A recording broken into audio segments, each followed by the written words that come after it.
Ladies and gentlemen, welcome back to the True Life Podcast. I hope everybody is having a beautiful day. I hope you're having a beautiful year. I hope you got to wake up next to the person that you love the most and the sun is shining, the birds are singing. Hope the wind is at your back. I got an incredible guest for you today. Someone who has begun to see the world the way they want to see it, in my opinion, and someone who has let go of the person they were trying to be so that they can become the person that they're supposed to be. Chrissy Bencivenga is a dynamic force at the crossroads of education, business consulting, and AI innovation. With a unique blend of passion, innovation, and neurodivergent brilliance, she brings a fresh perspective to problem solving and leadership. Her nonlinear thinking and commitment to inclusivity drive her to dismantle outdated systems and champion diversity in the workplace. Armed with expertise in recruitment strategy, leadership development, and AI technology, Chrissy is a catalyst for change, dedicated to fostering belonging and amplifying voices in every endeavor. Chrissy, thank you so much for being here today. How are you? Thank you so much. That was excellent. I love the way you phrase everything. It's so exciting, right? It's exciting. It's It is exciting to exciting. connect. Yeah. Yeah, I can't agree more. When I started looking over, one of the first things that really brought you to my attention was not only that you're a fellow member of the octopus movement, but the way in which life has been treating you. Like all of a sudden you found yourself at this crossroads and you began to see yourself, look back on your past and realize some things about being neurodivergent and moving into this new world. And I was hoping you could share with the audience a little bit about your story, about who you were before you became who you are today. Absolutely. I think our stories are what make us, right? And it's so interesting that I lived a pretty basic life on Long Island, New York, and I worked as an administrative assistant and I was married and I was overweight at that time, and that matters because I have a long history with eating disorders. Eating disorder recovery, bulimia, compulsive overeating. I know it well. I've been a 12 stepper in all of the modalities to heal from an eating disorder. And for the first 35 years of my life, that ruled me. So anything else that I did was like, oh, wow, thank God I was able to get a husband, even though I have an eating disorder, right? Everything that I did was defined by that. And it kept me inside this box of the I'm not good enough box. Everyone else deserves that. I can't have that. That's not for me. And I had this really horrible self-talk. I wasn't aware of self-talk at the time. I didn't even know it existed, right? I was like, that's my brain. That's my brain talking to myself. This is normal.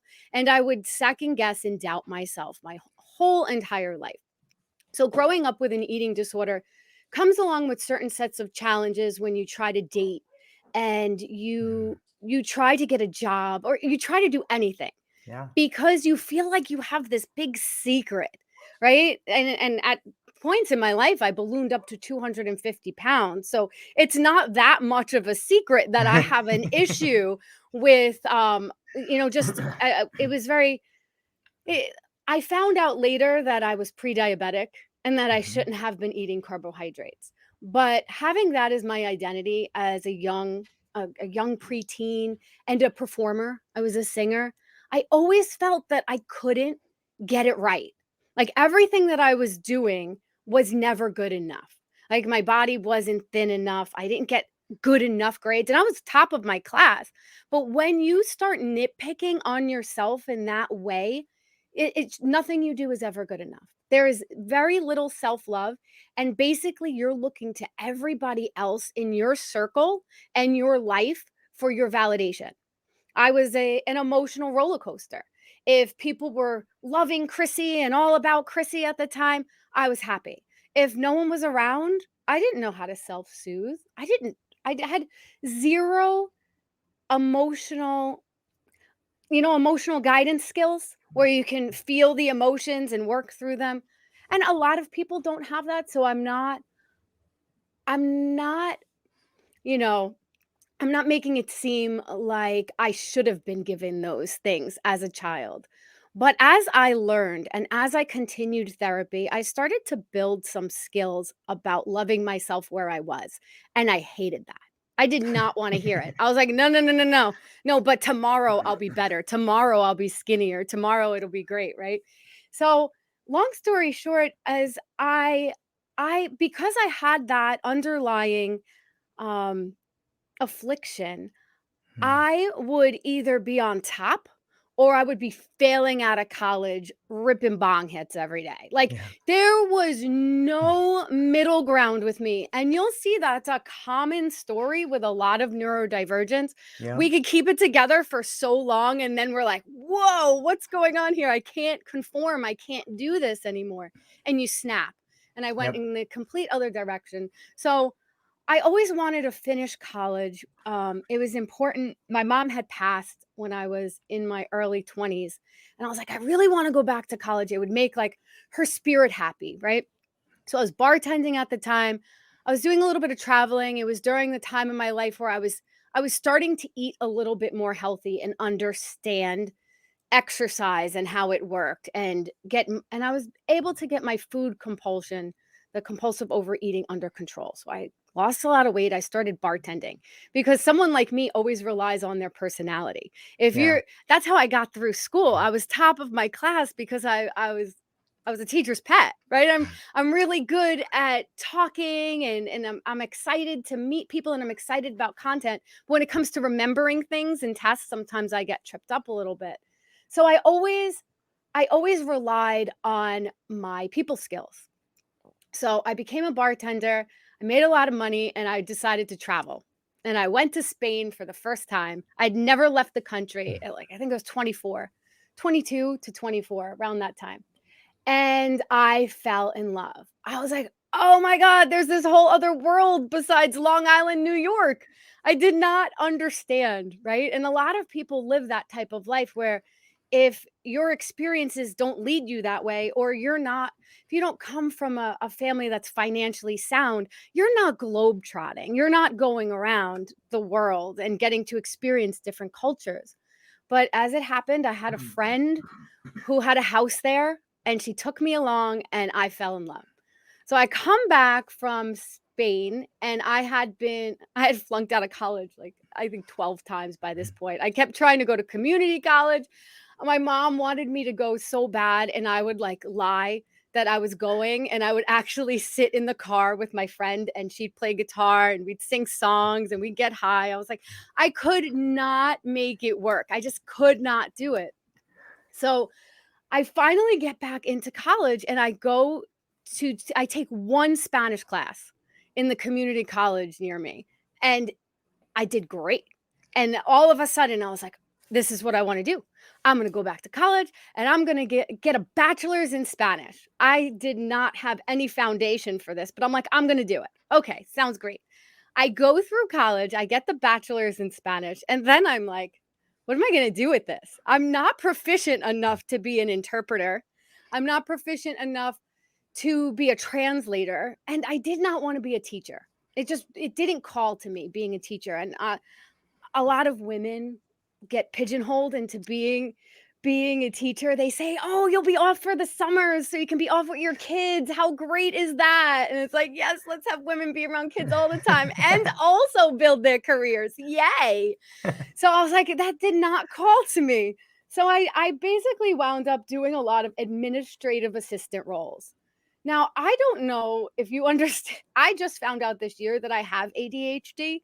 So this is new to me. So I kept trying to force myself into companies, at the ground level, which is usually administrative assistant. And I once again got by on my personality because I did not have the ability to organize for other people. I don't even have Yeah. the ability to organize for myself. And I'm supposed to be organizing and doing Excel spreadsheets and it's very difficult. So I kept finding myself in these careers that were not aligned with me whatsoever. Then I eventually wound up in a nonprofit because I didn't want to do corporate sales anymore. I just couldn't do it. I'm like, oh, nonprofits, you're not selling anything to anyone. This is great. This is for me. And they had great time off. And at the time, I was married and I was trying to start a family. That was at the forefront. So every career move that I made was contingent on the fact that, like, would I be available in the evenings to do homework with the kids and these fictitious kids that I was planning my life around. So I worked at a nonprofit and I supported people with developmental disabilities, and I was so excited. And then I went into a period of time that was consumed by an infertility battle. My ex-husband and I, we tried to have children for about 8 years. Wow. We spent every penny we had. We spent my dad's money. We spent his money. We lived with my father and we were able to save some money, but it was just, you know, like there's this saying that you can't ruin what's meant for you. Hmm. And I could not get pregnant to save my life. And I could not ruin what was meant for me, because I can look back now and be like, I was not meant to be a parent. And that's fine. And I'm at peace with it. Not even at peace. I'm grateful. I'm so happy that my life is the way it is right now. But when you're trying for something that you can't make happen, no matter what you do, that chasing energy, that is not a happy place to be. That is not a happy place to be at all. It was very, very, it was a beautiful time in my life because I got to learn contrast, right? Abraham Hicks talks about contrast. You have to know what you don't want in order to know what you want. Yep. That's an important part of it. So I worked for probably almost 10 years at the nonprofit. And I decided at this point, I had lost a lot of weight. I was singing out again. I felt really good about myself. And I told my ex-husband, I do not want to try to have children anymore. I don't want to even go down that road. I can't put my body through it. I can't do it anymore. And then I decided to go back to school for a master's in human resource management, which is, we'll get to that in a little bit. Because that was going to be me breaking through the glass ceiling, right? I'm gonna more data entry. What was I thinking? I don't know. I just wanted to I wanted to help companies really focus on their culture. Because I had been a worker from, I would say, just right below middle management. I had been a worker in organizations and corporations for about 15 years now. And I knew how I felt. And I knew that I could help in that area because I could connect with people. So I was like, human resources is it. In that time, I did separate from my husband. I went back to school. And then a few weeks later, we entered a pandemic. It was the global pandemic of 2020. And everything changed. I was no longer married. That was my identity. I was with this person for 15 years of my life. It was a huge loss. I was very close with the family. We're in a pandemic, and it's my father and I living in Long Island with my dog. And I just had to reinvent myself, right? So how I did that was I went into a little cocoon.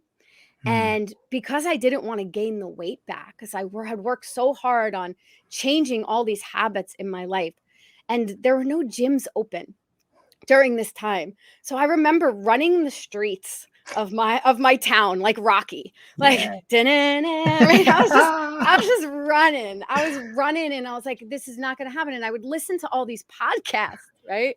I would listen to all these podcasts and all these books while I was making sure that I kept my life together.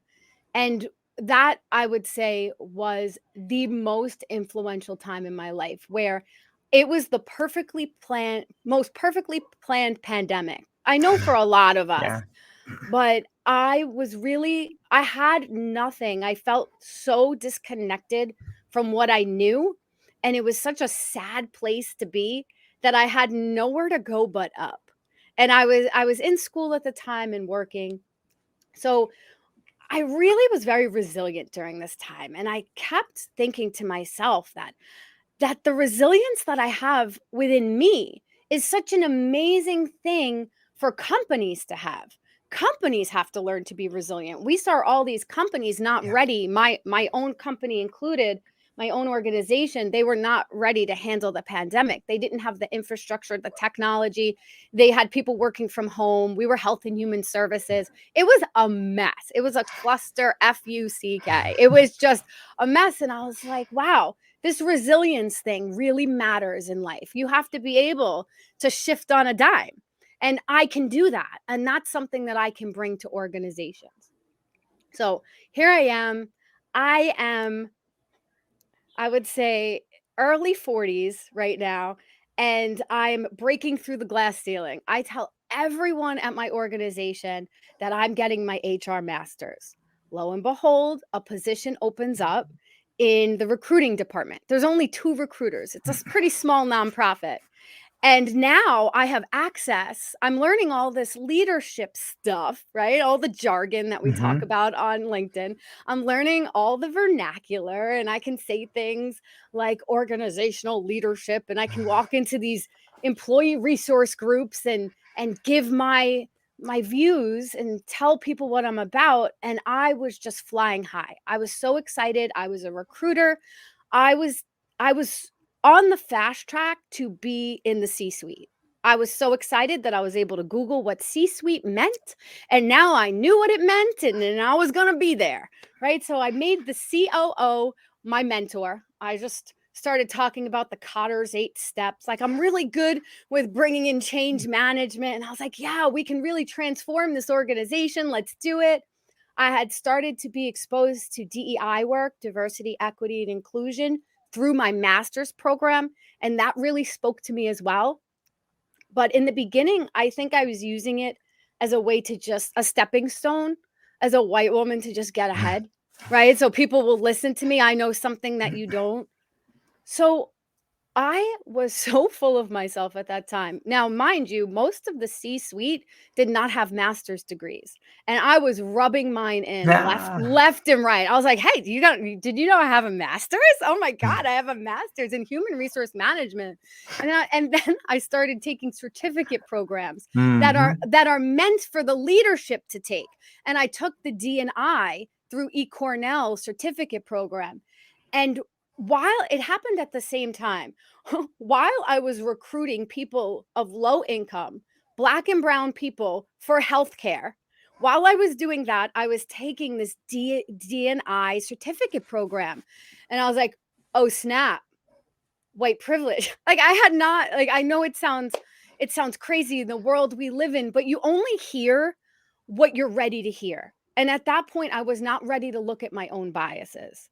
So as I started looking at my biases, what do people do when that happens? They go to everyone else and start telling them to start looking at their biases.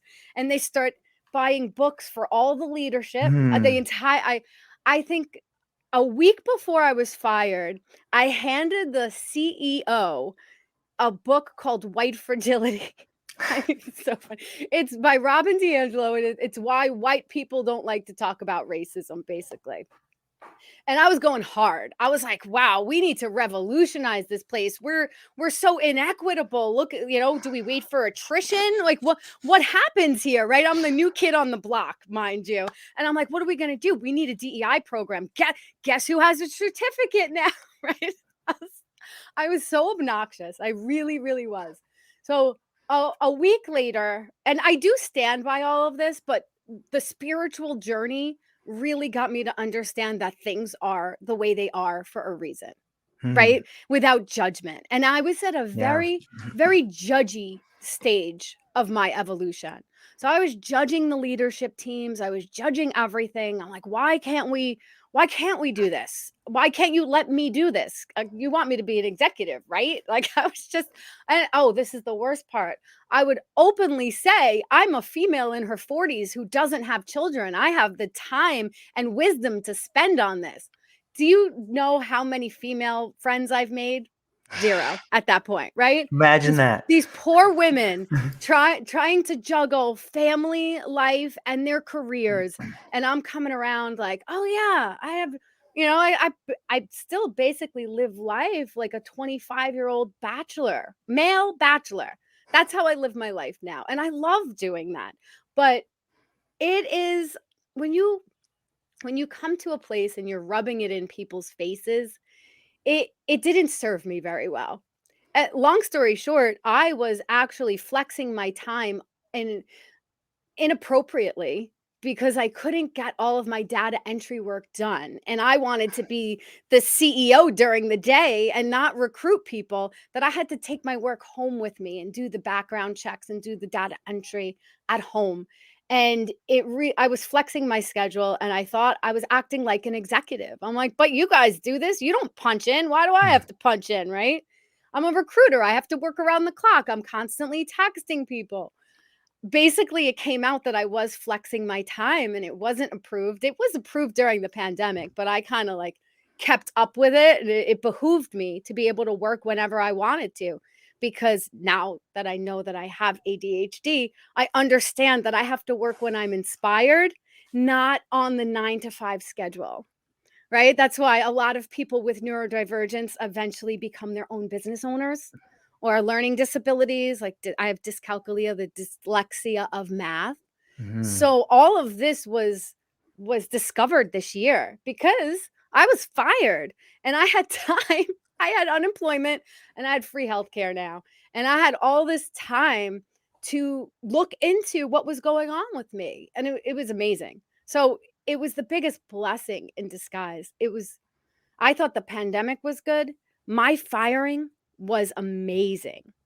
But it wasn't until I meditated for months straight to find my purpose that I woke up one day and I had been avoiding everything AI. I really had. I was like, I just got a master's in HR, and you're telling me we're not even going to have jobs in HR, or the majority of jobs in HR in about 5 years, maybe even sooner.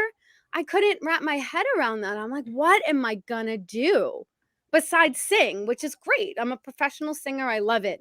But I I want to do everything. I want both. I want both. I want the career and I want the singing, right? Right.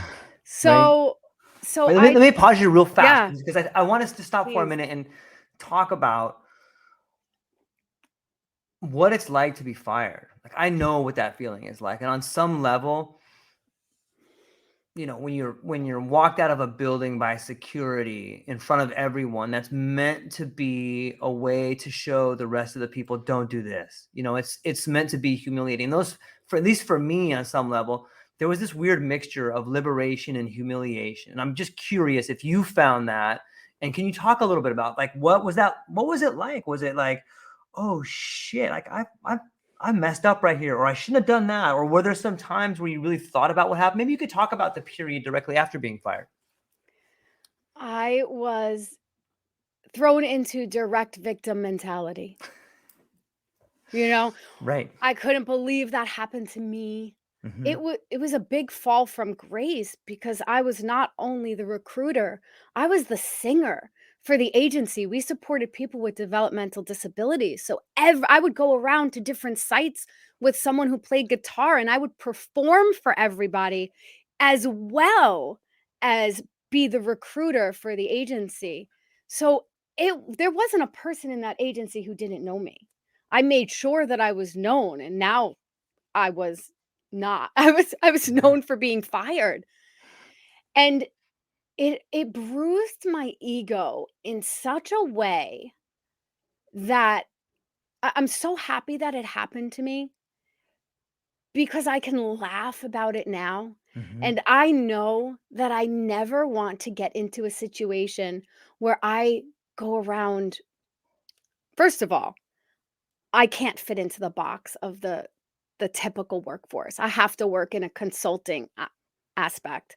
That day in and day out, just being there, people watching you to make sure you're producing and Yeah. cascading goals, and it's just too much for me to be. I couldn't be creative. So I was so happy that that happened. But I started talking about it right away. I have an Instagram account for my music, and I have a hot tub. So I was the middle of winter. I hopped in my hot tub and I started this like vlogging called Hot Tub Sessions. And I just talked about what it was like being fired. Honestly, and all the realizations that I came to, and the fact that we brush everything under the rug. I talk about things like an eating disorder and infertility and being fired very openly. And I do it because I want other people to feel free to talk about it as well. We have this societal rule, this unspoken rule that we're going to just brush everything under the carpet. We're not. It happens in our families as we're growing up. We're not going to talk about things. We're not going to talk about our experiences. And I honestly, I always say the word fired too. I never Yeah. say let go. I don't even say terminated. I'm like fired. I was flexing my time inappropriately and speaking out against bias in the workforce, and that got me fired. And that's okay. It's so Yeah. okay. You know, for the first time, I will say I was able to build my worth not based off of my performance, Mm-hmm. right? And it's even hard for me now to not be performative because we're all like, sometimes you have to be performative to get your word out there, right? Yeah. So it's about finding that authenticity in all of it and not shape shifting too much or masking. I always try to just be real with people and let them know that it's when people say they get divorced or they got fired, I'm like, congratulations. Yeah. Right? And I'm like, that's You really did it. great. Yeah, you did it. Congratulations. I'm so excited for you. Yeah, I heard there was a quote I heard a while back and I forgot who it was from, but it was something along the lines of we should be congratulating people that get in a fight or get fired because that means you stood up for something you believed in. And regardless of what it is, when people get fired or when they get in trouble in the societal, I'm not saying that for like some sort of violent crime or something like that, but look, it's imperative to find your voice. It's imperative to stand up for what you believe in. And when you begin speaking your truth, it's not that you did something wrong. It's that you're making everyone around you really uncomfortable. And that's what I find happens to a lot of people that get fired. It's not so much that they're doing something wrong. It's that people are starting to listen to them and it's ruining the method of production. It's like, hey, this person is starting to make a lot of sense over here and they're threatening these people. Get rid of them. And that's the first step is like, and it takes a little while to figure this out, but you should be congratulating yourself because when you do that, you've just taken the first step towards the person that you can become if you're willing to take that pathway. So I love hearing it. I love that you say congratulations. Thanks for doing that. Yeah, it's really important.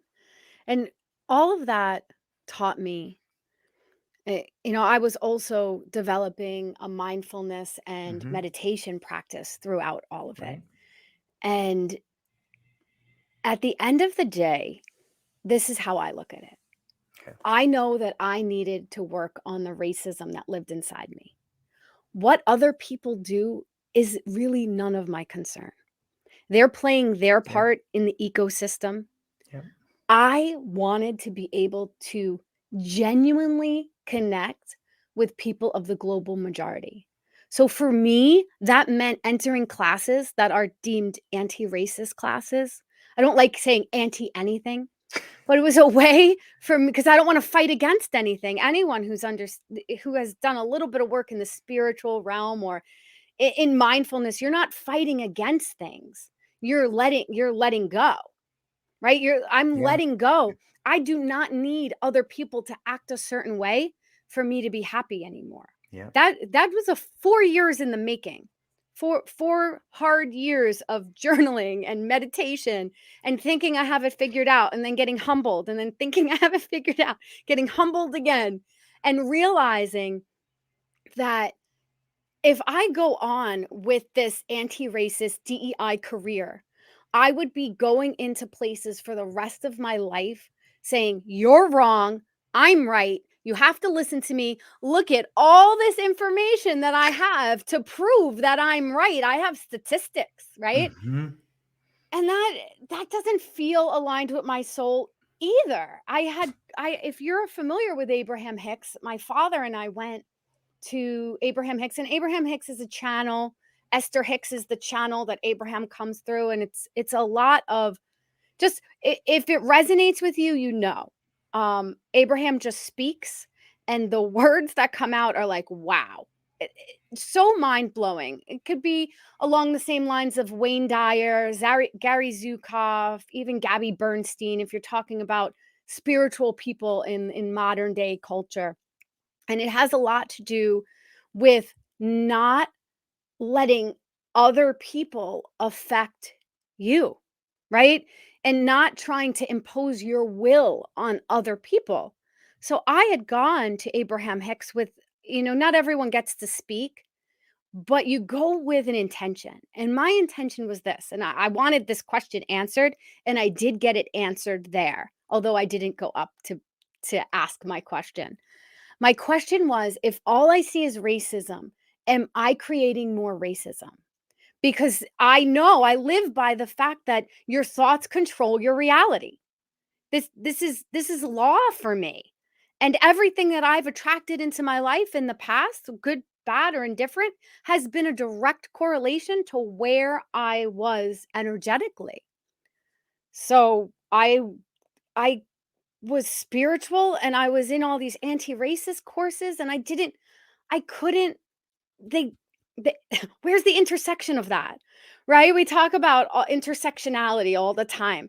It was really, really hard because at the foundation, I wanted other people to change so we could have the world that I thought would be right, right? And what is right. And I let go of that really quickly. I was like, I cannot do this anymore. So I was basically thrown into a period of time where I had zero direction. I did not know what I wanted to do. And fortunately, I was able to take the time with singing and cashing out every last 401k I ever had. Taking the penalties. I traveled the world with my father. It was great. We've had a great year. And I it's a testament to my father because he's an 80-year-old. Wow. I do want to talk about my father because Yeah. he's an 80-year-old Vietnam veteran who worked on Wall Street for 38 years, retired after my mom passed almost 20 years ago, and harbored a lot of PTSD, a lot. But he was good. He was a good masker. And it wasn't until I took up spirituality that he did too, and he started meditating. And we are an amazing father-daughter duo now. We are meditating all day long. We're manifesting. We're living in our abundance. He even did the I call it liberation work, like the anti-racist work. And he was reading Martin Luther King, and he was like, "Did you know this, Chris?" It was such a beautiful thing. The man was born in 1944, raised in Brooklyn, and he can turn around and be like, "Wow, we are really racist." And he's like, like, and not overtly, but like it lived inside us. And to see him go through that transformation with me, he's like my ride or die, right? My father is my rock, and we are taking on the world together. So I mention that because I get to live. I have so much gratitude. I get to live in this house that was paid off in 1990 something, and I don't have a lot of overhead. So I have a lot of time to figure out what I'm doing. And I finally did. I teach AI in libraries. That's where I've landed, and it is fantastic. I love it. I think that your story and so many people's stories are a story of liberation, whether it's liberating from some limiting ideas that you've had in your life. Maybe it's not, and they're not even, I've found that a lot of the ideas that we have are not even our ideas. They're just conditioned into us at an early age. Like there's these wedges of division that are pushed down between us to stop people from actually doing what they want to do and becoming obedient workers.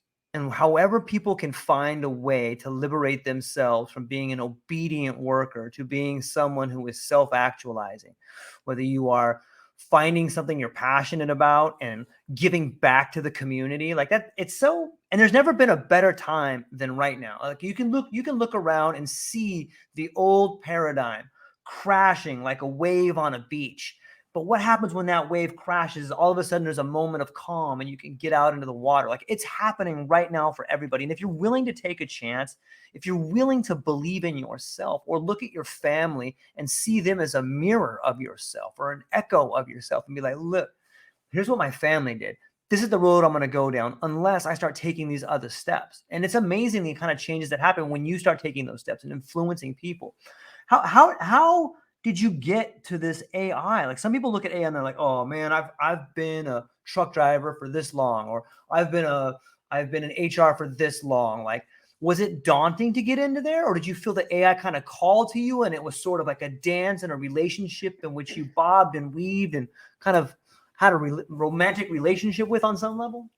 It definitely called to me. Like I Okay. said, I was not interested in learning it. And if you're on Instagram at all you see are ads, and the ads go something like this. It's like someone in a robot suit, Mhm. and they're like, "You're not going to lose your job to AI. You're going to lose your job to someone who knows AI," right? And it's just it's like, "I've got 10,000 prompts that you can follow and you can grow your Instagram page and blah blah blah." And it was like, "Oh, what? I don't understand." And I actually, back in the day, had used ChatGPT when it first came out. Someone told me about it, and I tried to use it for recruiting to help me be a better Nice. recruiter. And then I got fired, and I was like, nope. No, I didn't even go back to it. So what happened was, I had started listening to a podcast. It's called Everyday AI. Jordan Mhm. Wilson. He's on Mm. LinkedIn. He is such an amazing resource. I started listening every day. And you have to, in the beginning, you have to fake it till you make it. You have to just start listening, even though you don't understand the language that they're speaking. You Right. just start, right? And I started with Everyday AI, and I also started with a course by Bot Builders. They Power Pro. I can't even explain. They have a million names, like, but they were able to, with this course, and this was a paid course, and it was video modules. I need video and audio to learn, Mhm. so it was video modules all about what generative AI is. It breaks it down to the most basic of concepts. We're talking text to text, text to image, text to video. And then what I started doing was I started buying apps that would put it on my phone, because at that point I didn't realize ChatGPT didn't have an app, because I had heard a couple months earlier that they didn't, but now they did. So I bought a couple of apps that were large language models, but I was like, "Are you ChatGPT?" I'm asking these models. I'm like, "Who are you? Why are you helping me?" But I was able to write all my content.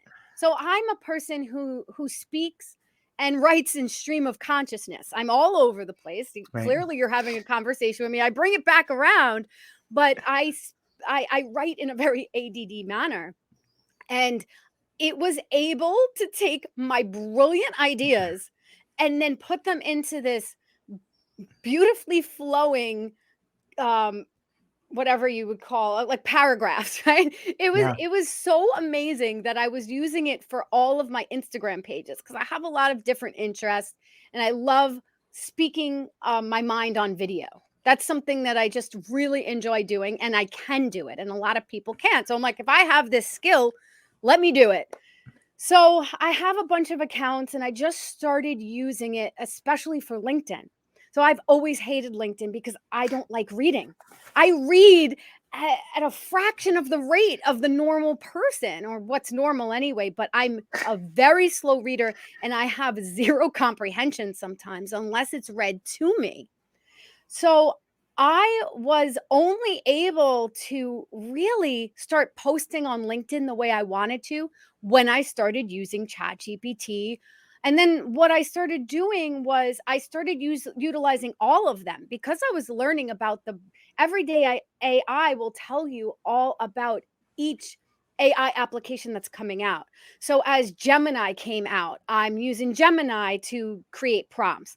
I learned how to use Discord. I learned how to use Midjourney. So now I can make Midjourney art. And what I'm doing with inclusion with that is amazing.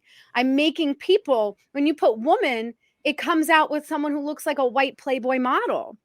every time that you make a woman, right? And I was like, oh man, how do I add a little meat on this woman? And I'm crafting different prompts to create plus size models. I'm crafting different prompts to create transgender models, and I put them in like a watch ad. So I'm creating all these cool, different, diverse people, and I'm making them look like they're the salesperson for a watch or a car, right? Because you don't usually see people who are marginalized in these ads. I mean, you do, but everyone does adhere to certain, like, we call it the white beauty standard, right? So I was having so much fun playing around with all of this and just experimenting. And before I knew it, I know how to use almost all of the major generative AI services out there.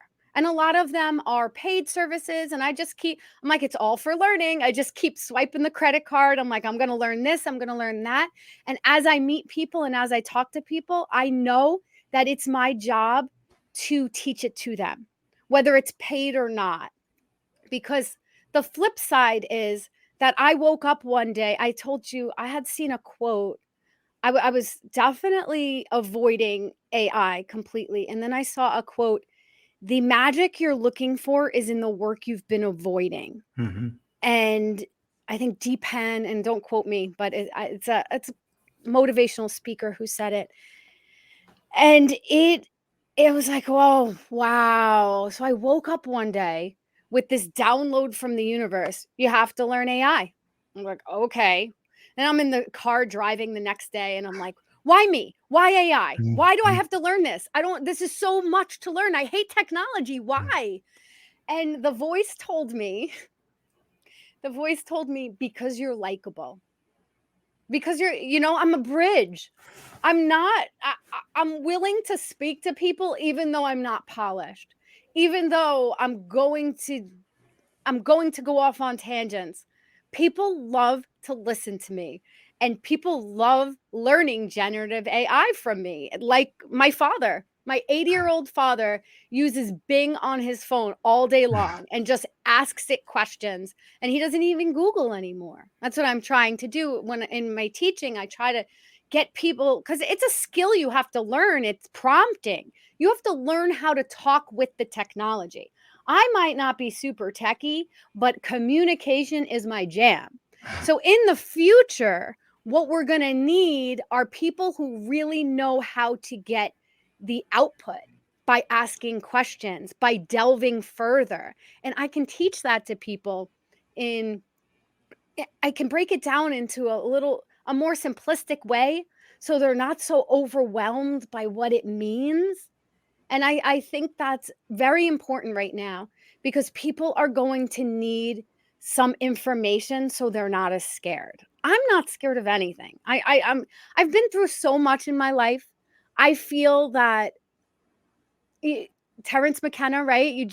When you jump, you're jumping into the feather bed, or when you're thrown off the cliff, so each time that I've jumped, it really has been a feather bed, jumped or pushed, right? And I understand that about myself, but a lot of people are not connected with their source in that way. And they have a lot of fear about what's really going to happen. You had mentioned we can see it breaking down around us and before us. There are so many people who cannot see that. You and I can see it. We can see it in the octopus movement. There are a lot of people who do not see that right now. And that became very apparent when I do my networking for HR. I still do all my networking. I go into Manhattan. I'm going on an HR cruise next week. I hobnob with all of the executives in HR, and I can tell you 100% they do not have their finger on the pulse of what's about to happen. And that's okay, but I'm here to kind of help them. We talk about fitting in the box, right? And they just want people to work for them that can just do the tasks. And and a lot of people want to just be told what to do. But here's the problem. Those jobs are going to become few and far between. Yeah. Right? So there's going to be so many changes. how can we help people? I see this as an opportunity. Yeah. Okay, we're burning it. I was like, burn down the workforce, burn it down. It's happening.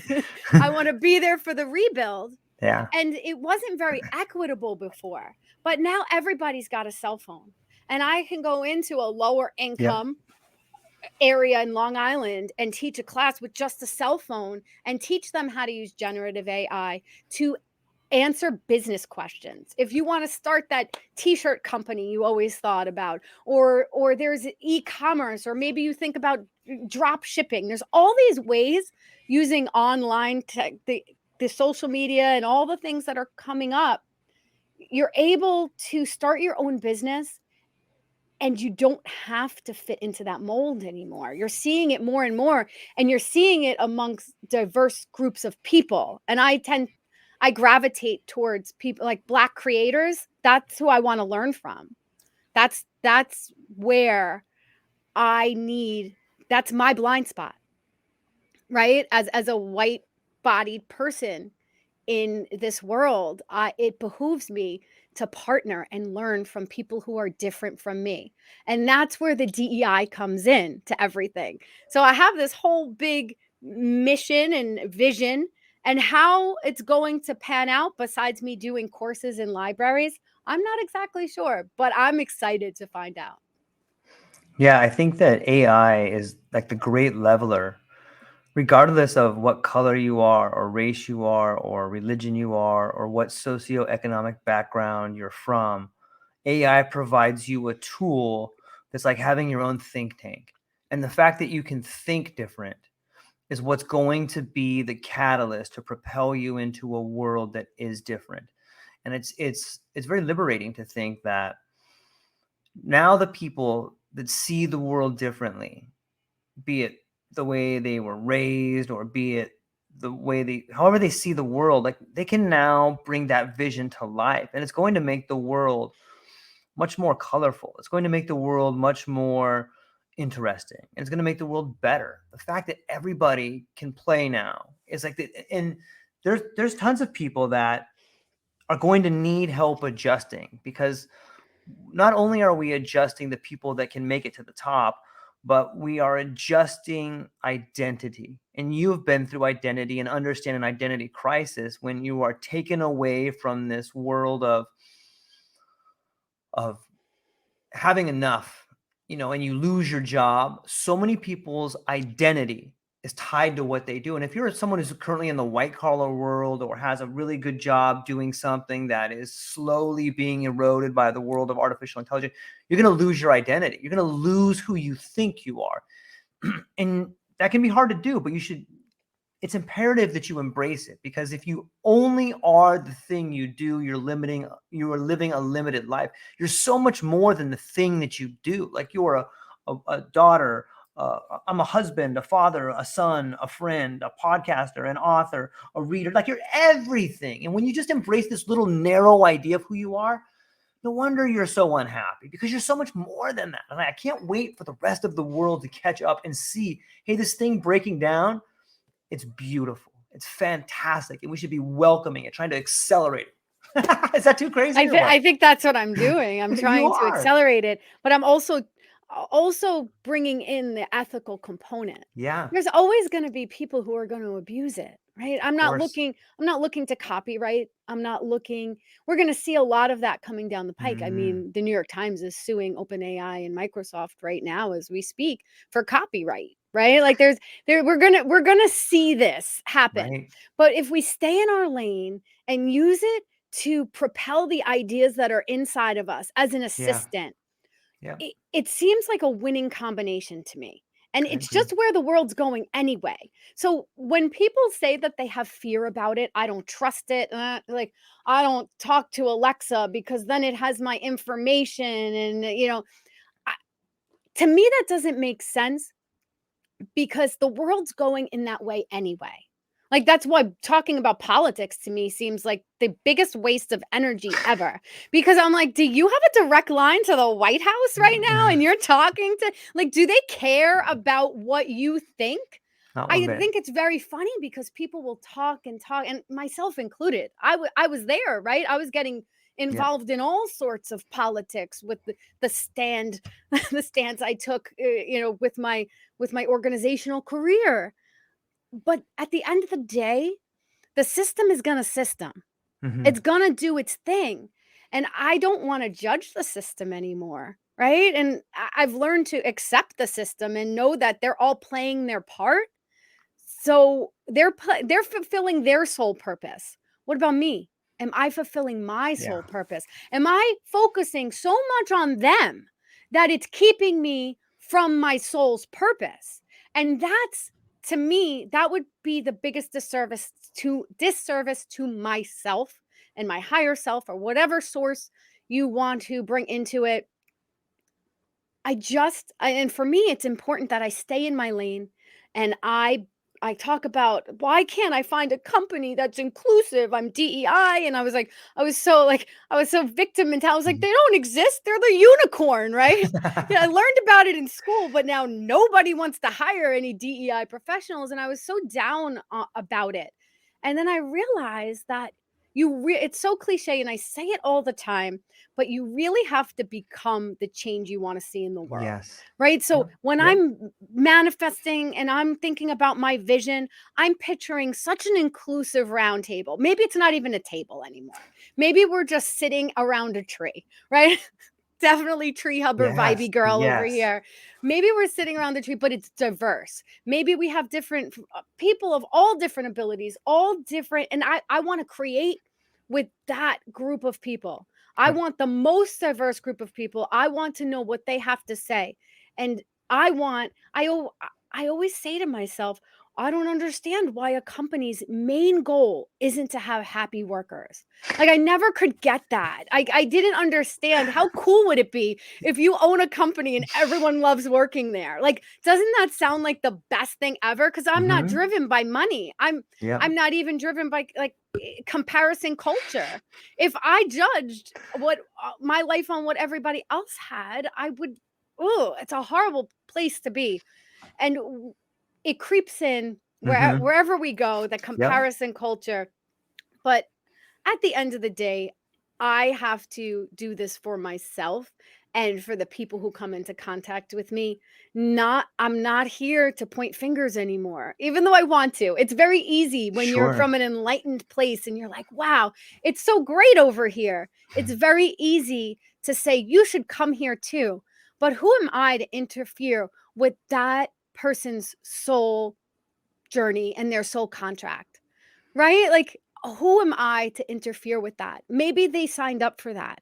Maybe they signed up for a life that's unawakened and working in an office in a 9 to 5. Maybe they wanted to see what that was like, because there's another life coming. And I know I'm very esoteric with my different lives here, but it's just accepting, letting go, and allowing. And I try to embody that every day. And some days are better than others. Yeah, it's well said. It's comparison culture and judgment. And, for me, I found psychedelics to be really helpful in getting this third person perspective of what's going on in my life, whether it was dealing with abuse, or whether it was dealing with relationships, or whether it was dealing with, thoughts that weren't serving me, or negative self-talk. Like, it just really helped me gain perspective and learn from nature and just become a better person. I'm wondering, what is your relationship with psychedelics?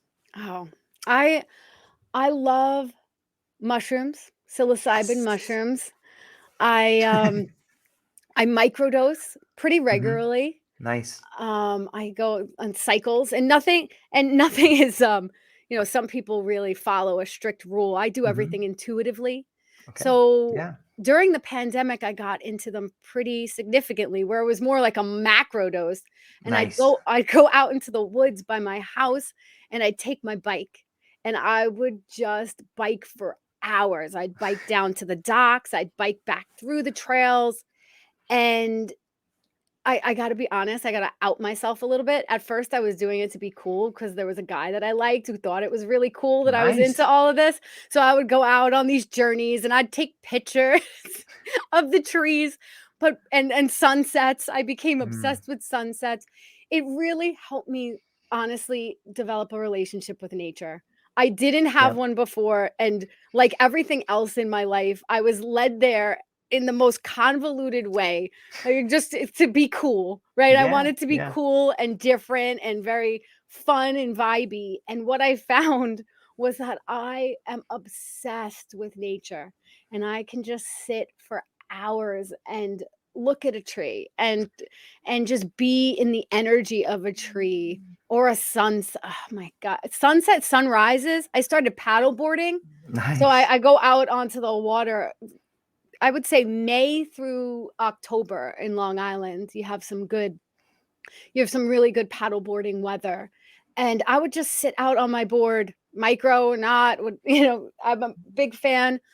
And I would just watch. I would just sit, listen to music, and just watch everything around me and just feel the energy.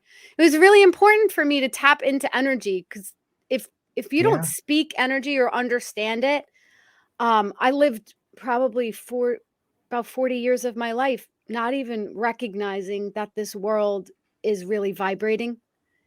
And if we really want to, we can tap into that energy. So I try to do it all the time now from wherever I am. I'll just drop into a meditation and like zap myself with energy. And I believe me, I was an atheist before all of this. I was a Catholic to atheist.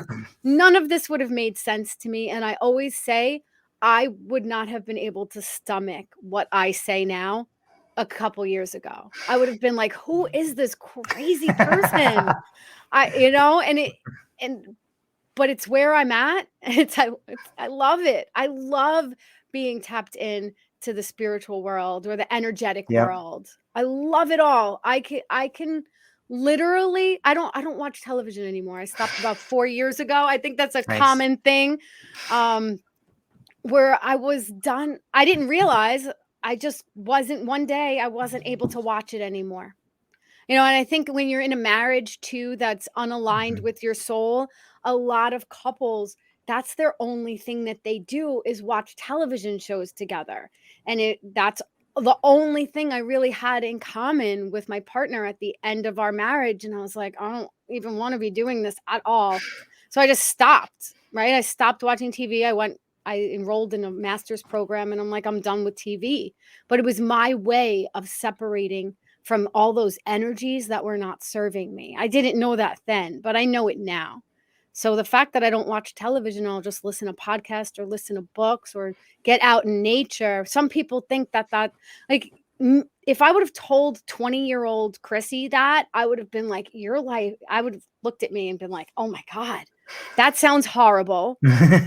How do you handle a life like that? It would sound horrible to me to not know what's going on with pop culture.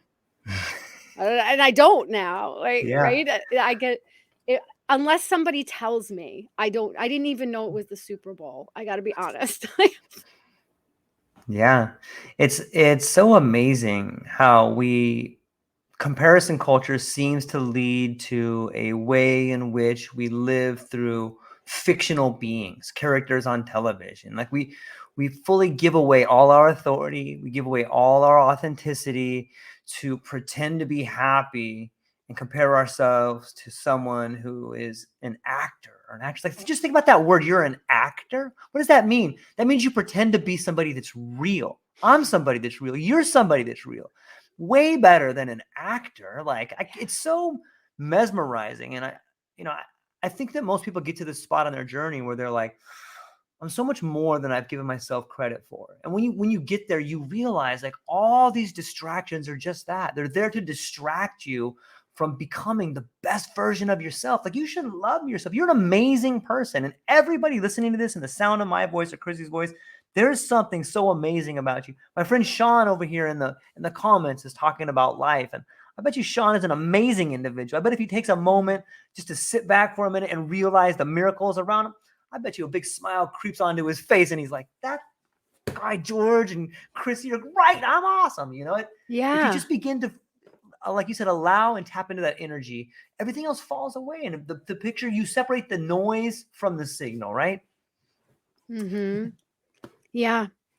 And I will say, in addition to the self-love journey that I was on, My gratitude journey is what really led me to my purpose.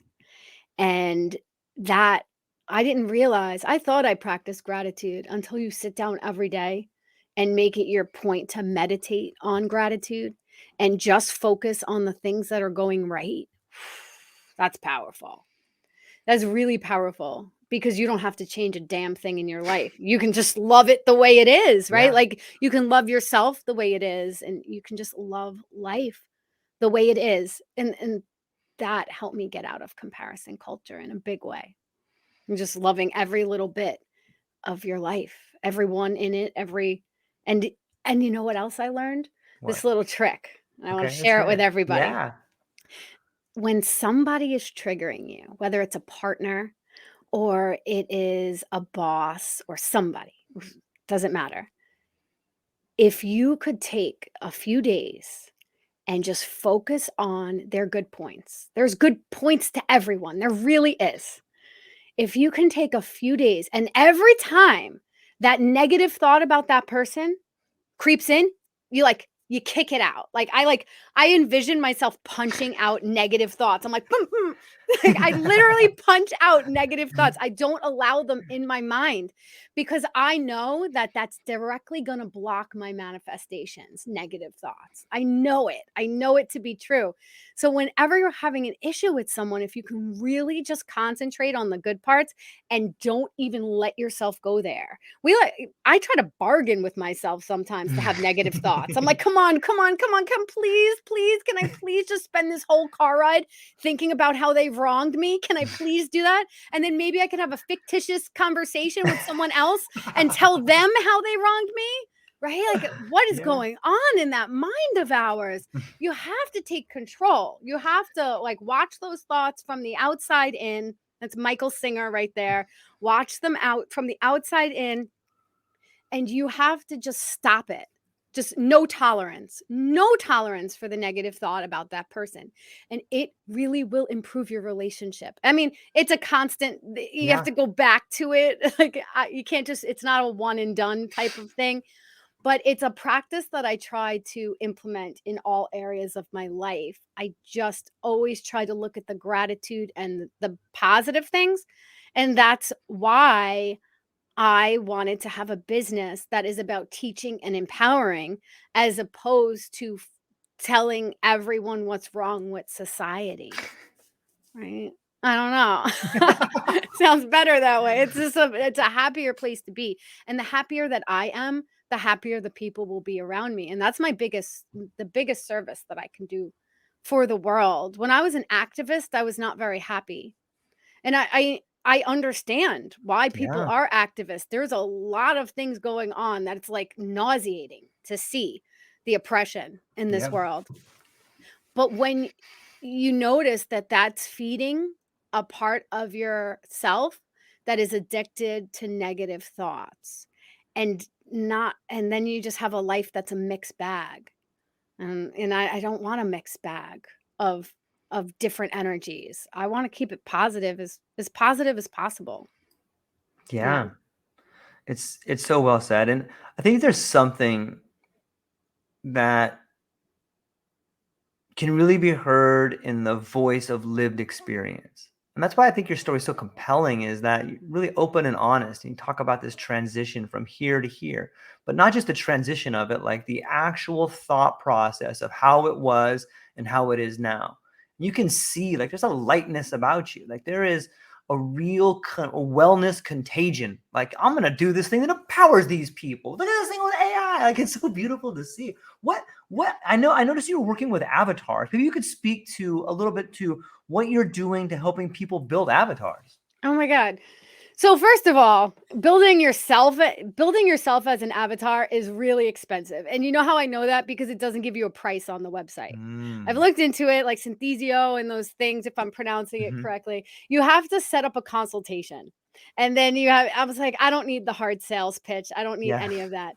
But what people don't really know is that Canva, with Magic Studio Canva, if you scroll all the way down in Canva and then you pan over to the right, there's this like application, and I don't even know if I'm calling it the right thing, but you can just build you can pick from a bunch of different avatars, and I think it gives you about a minute, right? And I was experimenting. I was like, I want to have this person. I picture my Instagram page as I continue on, and as I continue with a YouTube page on Chrissy Teaches AI.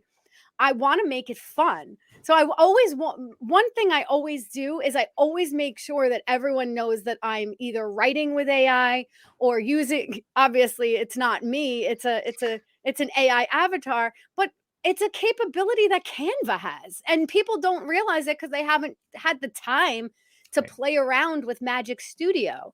Magic Studio is the AI function of Canva. So it's if you pay for Canva, you have Magic Studio. It's not an additional thing. You just have to take the time and filter through and be like, oh, this is text to this. This is in, and just kind of play with it. So unfortunately, the only way people are going to learn AI is treating it like a playground.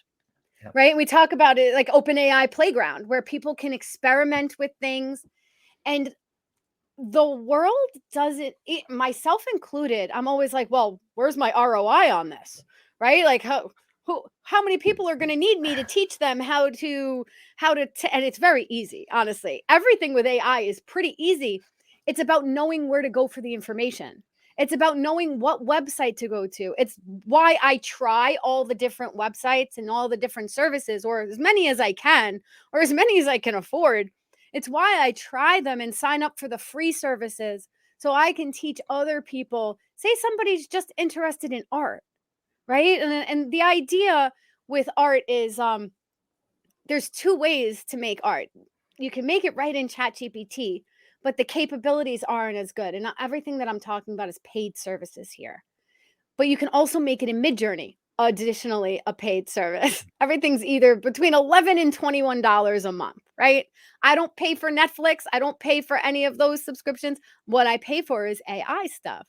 So if you're willing to just buy the service and play around with it, there are tutorials on how to, like, Midjourney is such a deterrent to people because you have to get on the Discord server first. So you have to like set up an account, and everyone is so sick of setting up accounts. And I'm here to tell you, you're going to have to be setting up accounts for the rest of your life. It's an account for everything. So just make sure you save your passwords somewhere. Don't be in fear that people are going to get your passwords and someone's out to get you and they're going to get your information. Just act. Just start signing up for these things and play around with it. But if we're talking about the major, there's Midjourney for art, there's DALL-E, which is now it's integrated right into ChatGPT, the paid service. And what I do, which is really fun, is I will have DALL-E make me a picture right in ChatGPT, because they talk about you have to come out with these amazing prompts for this artwork, right? And I don't want to I want the shortest, I want the straight line between A and B. I want the beautiful creation, but I don't want to have to put in as much. That's what AI is about. You get all this amazing output, but you don't have to put that much in. So what I do is I go into ChatGPT and I have it make me a picture, and I say something like, create a woman in her mid 40s, plus sized, and I just put all these different things, right? And in front of a sunset, and I use whatever words come to my mind. Like I'm just basically like vomiting into the ChatGPT. And then somehow, some way, it is able to make the picture. But the picture isn't super sophisticated. But additionally, it'll give you a prompt. It'll say, I'll ask it, I'll say, can you make me a prompt for Midjourney? Now, once you're up and running on Midjourney, it's not that hard. You just have to practice with it and maybe watch a YouTube tutorial. You take that awesome prompt that you got from ChatGPT or Gemini. Gemini does good prompts too. And you throw that into Midjourney. And now you get this beautiful, ornate image. Then you can take that image and bring it over to Runway, and Runway makes it into a video. So that's where we're at. That's the progression. We got text, we got pictures, and then we got video. Runway will add some waves and movement to that art, right? So once you're there, now you can make an ad campaign for a product. There's a lot of different things. The one thing you have to know about the Midjourney art and the Dolly art and all the video creation, it cannot do text. It cannot get your say it's like cup of Joe coffee and you're trying to create a label for your specific product. You have to then take that picture, bring it over to Fiverr or bring it over to another and just get Right. your text put in. So there's all these different workarounds that I spend every day learning about AI. So I'm just a wealth of information, and how it comes out is I'm just amassing all this information. So I'm ready to go when everyone needs it. At this point, people in my life laugh at me and they're like, "Oh yeah, that sounds good." I'm like, "Well, I'll be holding a workshop. You can come to it." Like, I work at a yoga studio too. I'm gonna be holding a workshop there. I'm literally just in the mindset that I just want to teach it to anyone who wants to listen, because you Yeah. never know who needs help with a business, right? So that's really where I'm at. But the avatar thing is, that one is in Right in Magic Studio. You can choose from a bunch of different stock avatars. And if you want to get more sophisticated, I think Synthesio is where you can go and get all of the avatars for training. Think of learning and development. That's where my mind was going with this. I can just get this content. Now I had ChatGPT write me a basic generative AI template that I'm going to use. Now I have my draft, right? I'm going to use it. I'm going to upload it in PowerPoint or Canva. And now I can make the slide deck creation. Now I have that. And you're able to use AI every step of the way. It's just a matter of doing it or figuring it out. And I'm going to be that catalyst for people. It's none of this is that hard. It's about niching it down and figuring out what you really need for your business, because unless people are willing to not work like me and spend almost every day in courses learning about generative AI, which I don't think is feasible for most people, but it's feasible for me. So I say to people, let me be the bridge. Talk to me about what you need, and I'll tell you what is going to be your best bet. And it's going to change by next week. Yeah. It's going to change every second. We have Sora now. Sora is the most cutting edge. OpenAI came out with text to video, and it is so real life that it's staggering. And there's a lot of it means a lot in the generative AI world. It's a big step, which means we're closer to general AI, which is like that's what people are most afraid about. Like the thing, the computer system, the computer that can do everything, right? It can troubleshoot questions, it can think, it can process like a human. I'm a big fan of collaborating with AI and not putting our decisions that affect people's lives and money in the hands of AI. We've had many issues with it. The Michigan unemployment system, they effed over like 40,000 people of their with their unemployment insurance because of an AI mishap, right? And the problem with AI is that it can't trace its steps. It can't tell you why it came to that conclusion. It's called a black box. So until we can actually trace trace the AI steps, we really, really need to have human oversight. It's so important. AI is biased 100%. OpenAI will tell you right on ChatGPT, you ask it, why are you biased? Why? And it'll say, because humans are biased. And I'm trained Right. with your data. So it's basically saying, fix your race. Yeah. Fix your race and then come talk to me. It's hilarious, the conversations I have with ChatGPT about bias, being a DEI professional or retired DEI professional. But yeah, the information's all out there. It's just really hard to find it and niche it down. And it's hard to like on LinkedIn, you have a lot of people who are speaking from a higher level. So they're sharing what they know, but they also probably have a little bit of background in Python and writing code and understanding machine learning, which is not something that besides taking a basic course, which I'm in right now, which is telling me what machine learning is, what narrow AI is, and I'm learning all the terms. But if you're not from that world, you don't need to know that to use AI. That's what is tripping people up. They think that they need to know how to write code, or even if you tell me that AI can write code for me, I'm like, that's great. I don't even know what I would possibly use code for. I got to be honest. I'm a content creator who likes to talk on Instagram, right? So it's all relative. There's something for everybody, but it's about really finding out what you need for your business. Now, the way we're going is corporations are investing billions of dollars in AI technology right now. Billions. And only 4% of the Fortune 500 or company, whatever we want to say, and this sounds really smart and incredible. Only 4% of the companies are utilizing it right now. And the people who work at these companies have fears that they're not going to get enough education on AI once it comes out. So these companies are investing billions in AI, and everyone who works for the company is like, what's going on here? I don't know how to use it. I foresee someone like me coming in and being like, okay, guys, all right, ChatGPT, what are we going to do? You don't know what to ask it, right? I didn't know either. Now let's talk about what we can do to incorporate AI in our daily life. That's what I do. I incorporate it in my daily life. I don't Google anymore. I go right to AI and ask a question.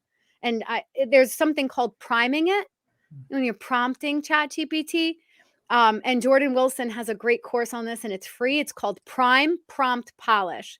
And you learn how to ask the question, you prime it. You don't just ask a question. This is when doing big projects. Obviously, if I want to know a salmon recipe, I just ask the question.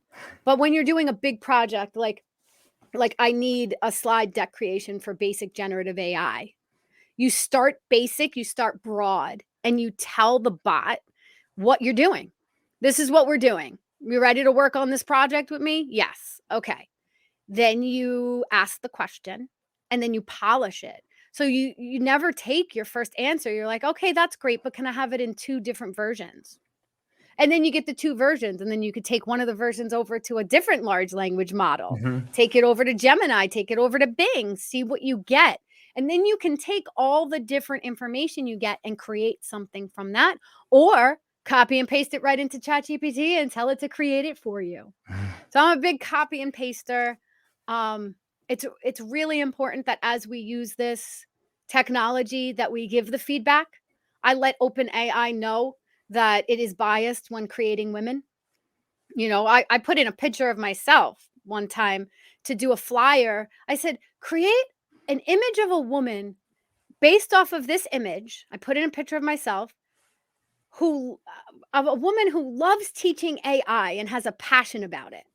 And it spit out this woman that was like, it was like a Hooters waitress teaching AI. and it's funny and great. And I was lighthearted about it, but I'm like, I did not prompt it with anything I did not lead it in any way to over sexualize the image that was coming out, but it did it anyway.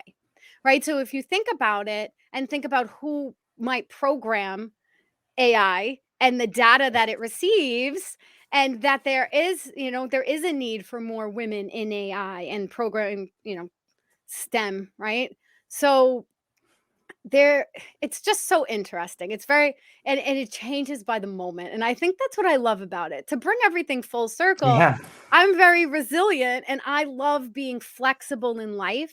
So I understand that I'm going to create a presentation for AI and I'm going to have to change it 3 days later because something new is going to come out. So there's going to be constant updates, constant. Wait till AI is on our phones. That's a whole nother situation. 'Cause then it's not being powered the same way. And It's we're coming into a very interesting time. It's beautiful. There's no other way to view it but beautiful because it's here. Yeah. We're here. AI is here. We're not going to stop using it. Obviously, if the powers that be are investing billions in it, it's not going away. Right? Yeah. So let's adapt. I agree. I think it's a great spot to leave it right there. It's beautiful. It's here, and let's adapt. Like that should be. I should write that down. That's a pretty good. That's pretty good. But before I let you go, Chrissy, first off, I'm super stoked to talk to you. This is really a fun conversation, and I think it's imperative that what has happened to you so far is about to happen to a lot of people. And I think that they can learn a lot from this discussion from people that have lived experience, that can sit down and, hey, who's this girl from New York over here? And they can listen to you and see what happened. They can go on and they can learn it, and they can understand that the first step is the hardest step. But once you take that first step, you gain momentum, and the world belongs to the people who are willing to become the most authentic version of themselves, to embrace who they are and to be happy doing it. And I think you've exemplified that. But before I let you go today, where can people find you? What do you have coming up and what are you excited about? I'm so excited. In the spring, I'm really rolling it out to libraries in a big way.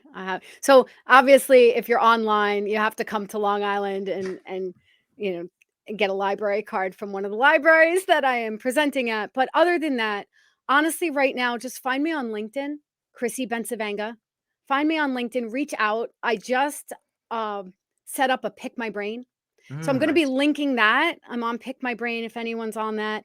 I love having conversations about this. And right now, these conversations, all the questions that people have about AI will help me build my business and Yeah. what people need to know. Like I'll be able to zero in on what content that people want created by the questions. So I just urge people to reach out to me on LinkedIn, Chrissy Bencivanga. And then on Instagram, I'm Chrissy Teaches AI, Chrissy.teaches.ai. It's a new Instagram account. If you want to follow it, I'm fun and quirky and myself on it. And I'm just as ADD as I've been in this conversation. But when a thought comes to me about how important AI is in our daily lives or how I'm utilizing it, I put it right up on a story or I make a reel with it. And I just get the information out as quickly as possible. So there's going to be a lot of ways to watch me that way. So just remember my name. I do everything by Chrissy Bencivenga. It's beautiful. Well, hang on briefly afterwards. I still want to talk to you for a moment. But ladies and gentlemen, go down to the show notes, check out Chrissy, do yourself a favor and start investigating AI. And remember that whatever happens to you is sort of a blessing, and find the beauty in it and stand up for what you believe in. It's worth the fight. You're worth the fight. And the world will reward you if you start taking some risks. And that's all we got for today, ladies and gentlemen. Aloha.